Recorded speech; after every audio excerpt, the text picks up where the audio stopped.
In finance, cultural norms and societal expectations significantly shape women's financial decisions and inclusion. Restrictive social norms often impede women's economic empowerment, limiting their work opportunities and engagement with financial services. These barriers lead to a considerable number of women worldwide being excluded from the formal financial system.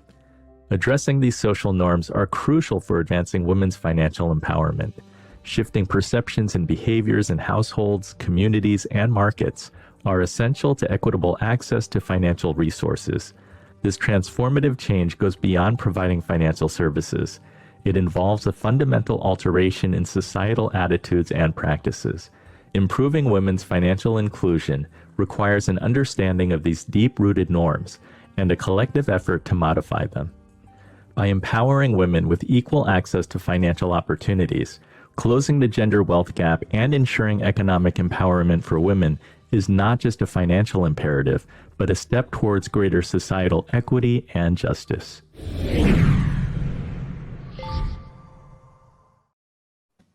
Stefanie, can you tell us about Statement Event and how it's addressing gender equity, personal finance, and economic policy? Ooh, you're muted. Oh, you're still muted. Yep. Oh, I took my hand off my little mute button there. But a lot of things that we like to address is looking at this intersection of identity and personal finance, because when we talk about money, we often talk about it in terms of the rules we all know, right? To spend less than we earn, to invest, to save. But how do these things actually play out in practice, and differently depending on our gender identity, our racial identity, our physical ability, all of these other intersecting identities? And so one of the things that I focus a lot on is gender identity. And your segment here, the intro, you set us up so well, is so much of this isn't about any kind of natural gender difference in terms of who has more interest in earning money or who has more interest in managing money, but it's really about gender roles and the expectations of a culture and what it means to be a man or woman in that culture, or to be a good wife or good husband. And unfortunately, even as women have entered the labor force and started to earn more and more money, a lot of the expectations around what it means to be a good wife, for example, are still very rooted in these patriarchal ideals that say to be a wife is to be submissive to your partner. And so if you're the one earning more in the relationship, it can actually trigger a lot of backlash. And we see that women in heterosexual relationships who are breadwinners do experience that in the form of their spouse being more likely to engage in infidelity, being more likely to be emotionally or even physically abusive. We see people's partners being more stressed out if their wives earn more than them.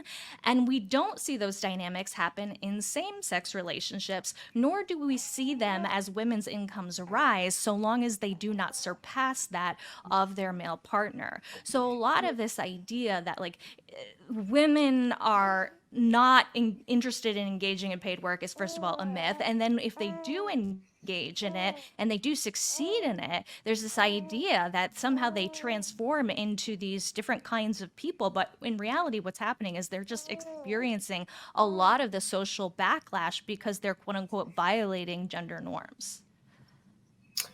Judith, how do you see these restrictive social norms impacting women's financial decisions? And what can you actually do? What steps can influence positive change? I think it's a good point. I think Stefanie gave a really good review of some of these issues. If you look at gender norms really do affect so many things. They affect your access to resources, your opportunities to develop skills, divisions of labor, your ability to be able to actually act on possible opportunities. And as I see it, it also plays out so much in women's roles, like women's leadership, or their access to be able to have more leadership roles, or to have things that really can actually impact more of their income, to develop more of that, or to have a sense of what they can really build their equity. So part of it, I mean, yes, there's so many, and you were saying, Mariko, it's just really like there's so many systemic issues with this that are kind of bigger, the bigger issues. What I tend to work on is really focusing on more on the individual and their own psyche to be able to look at that, because it's to really, and it's really start to, one thing is to realize, yes, there are these gender norms and they are a problem and they do limit us. Let's just kind of be aware of that and understand how that is. And rather than complain about it or feel sorry for ourselves or rail against it or whatever, okay, given that this exists, what can I do? What can I do to be more empowered? What can I do to increase my own sense of value? What can I do to raise the awareness of the people around me? What can I advocate for in my own workplace? How can I bond together with other women to be able to be more of a force? How can we support other women when they're stepping up and be able to be advocates for them? How can we mentor more women so that they can have more success and more of a sense of role models? So I look at what we can do for ourselves individually, but then how we can also help and support and empower other women and really raise consciousness in the settings that we find ourselves in. It's really interesting. My oldest daughter, who's 16 now, is a scout in Boy Scouts of America, and she's on the brink of becoming an Eagle Scout. But I see her and her fellow female scouts really, confronting these, like they're doing things that are not conventionally thought to be for females. Like, they just went camping, and my daughter and her friend built their own shelter and slept underneath this, stick and leaves and bark shelter and stayed dry in the rain. And it was incredible. And, they go to Philmont and do like 100 miles of hiking over the course of a week. So it's really cool to see.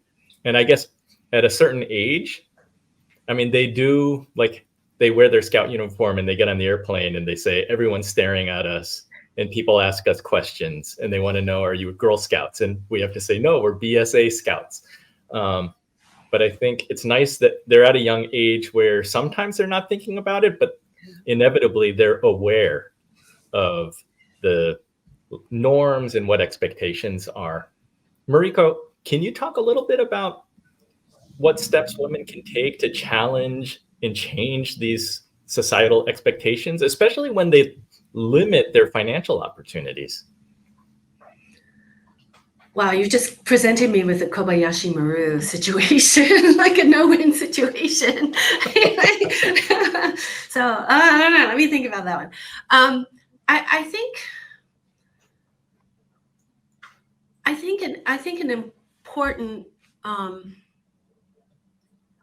thing, a kind of conditioning that is helpful for us to be aware of, right, is there's a lot of there's a lot of socialization around compliance, right, around conflict avoidance, like, good girls don't rock the boat, you study hard, you do what the teacher says and everything, and you get good grades, and maybe you get into professional fields, but you may not be, you're not going to challenge authority or break through. So I think part of the thing is, right, when you're kind of the person where you're always kind of making nice, or you're always aware of some of the emotional labor that we tend to be taught and grow up with, you're always kind of monitoring other people's emotional states and things. Again, these are very gross gender, generalizations, but generally speaking, right, the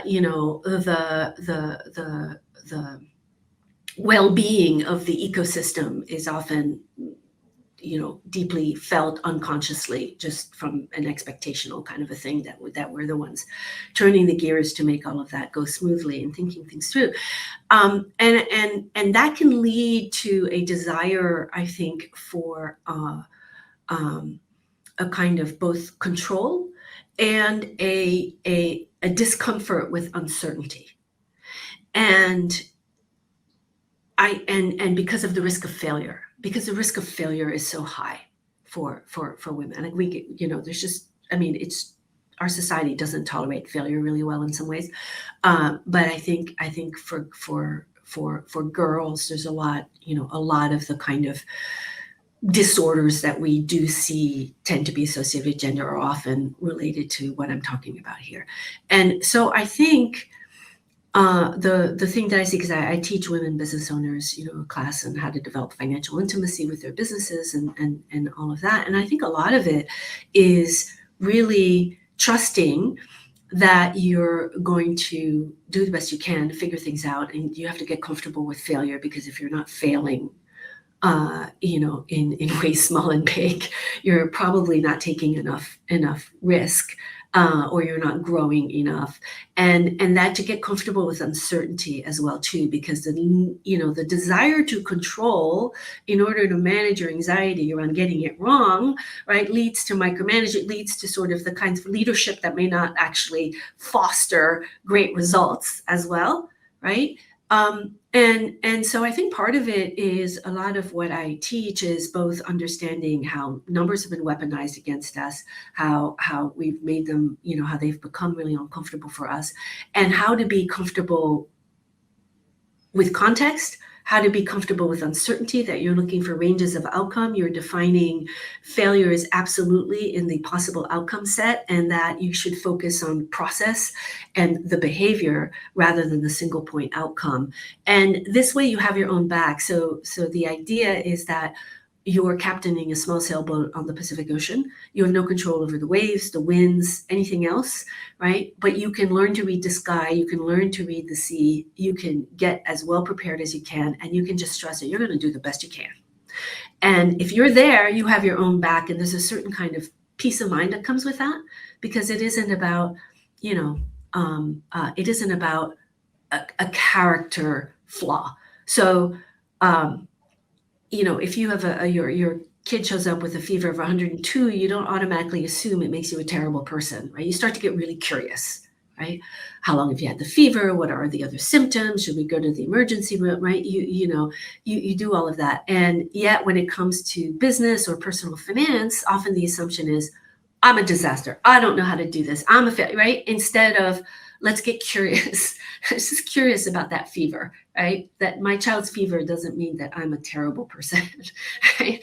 So you're already approaching the world differently when you can make that shift about, business outcomes suddenly become less. If you develop curiosity, foster curiosity rather than judgment in all aspects, you just have, you go through life with a much less mind drama if you can do that. I love that. Displacing some of the other emotions with curiosity is a healthy move. Let's jump into segment 4.